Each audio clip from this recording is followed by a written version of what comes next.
down. The last part of my gift is my story of how I tried to share a gift basket that I made with wine and a little bit of cheese in it. Because if we were there together in Brazil, that's what I'd want to share with you, so we could all get some friends together and have wine and cheese. So I thought this was going to be really easy. I just wanted to honor the spirit of your request, and I picked a cafe across the street from where Mikhail works, across from the psychology building on campus. And I was just going to go in and find a person who was just sitting there having coffee and ask them if they had 10 minutes and offer them the basket, tell them about you, tell them about my poem, and leave. And I had about 15 minutes before a talk I was going to attend. It's Friday morning here in Illinois. So that did not go very well. The people I approached, said no, they were waiting for someone. Somebody was going to be there any minute. They were in a rush. They didn't want to talk to me. I think I approached 3 people. One person was really nervous. She said, I don't speak a lot of English. And she looked at my basket and she said, I don't want anything. I think she thought I was trying to sell her cheese and wine. I stood around for a while waiting for another person who wasn't meeting in a large group. And finally, I decided this wasn't working. At that point, the talk had already started, so I just decided to forget the talk. And I went across the street to the psychology building, and I thought, oh, surely I'll find a stranger in the psychology building. It's 8 stories high. So I started with the 8th floor, and it was just hallways full of closed doors, one closed door after another. Nobody was there Friday morning, and finally I found one open door on the 8th floor and a name I didn't recognize on the label. So I knocked. I said, hi, I'm Elaine. I don't think you know me, but... And the woman turned around and said, oh, I do know you. I met you at Carla's birthday party, remember? So I was like, oh, great. You're not a stranger, so I can't give you this gift. And I told her about it, but I had to keep going.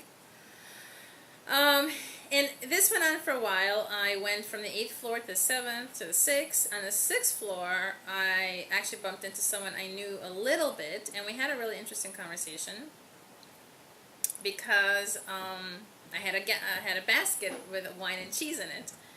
So that was neat. But meanwhile, hey, you can say hello.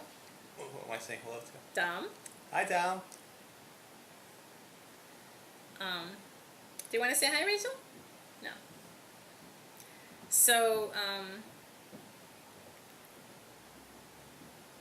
anyway, I made it all the way to the 5th floor.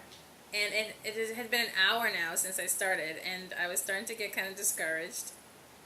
And there was one open door on the 5th floor, and a man, an older white man, working there.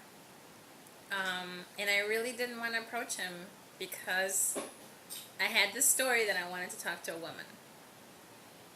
I would be more comfortable talking to a woman. But I was just tired of walking around, and I went back and forth past his door. And then next to his door, he had a poster hanging of his work, a poster he had presented at a conference. And it was rats. They had injected something or other into rats. And I just thought, oh my God, I have nothing in common with this person. This person is not a humanities person. He works with animals. He does basic research. He's not going to appreciate my poem. He's not going to appreciate Dom's work.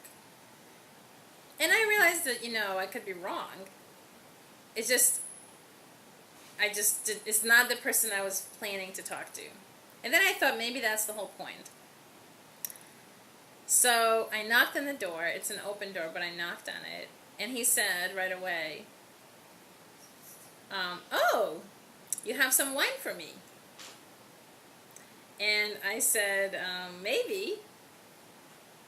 And he said, no, seriously, what is this about? And I said, well, I may be bringing some wine and cheese for you if you have 10 minutes to chat. Because it's my friend's birthday and my friend has asked me to give a gift that I would normally give to him, but to a complete stranger. And I don't know you.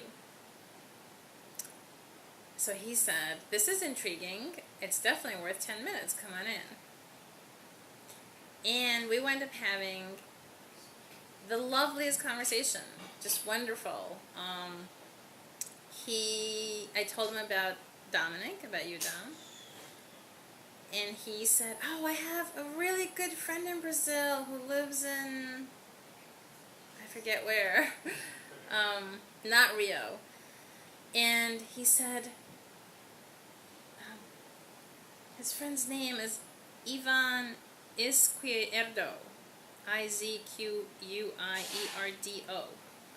And he said, he told me these wonderful stories about his friend and him getting into all kinds of adventures.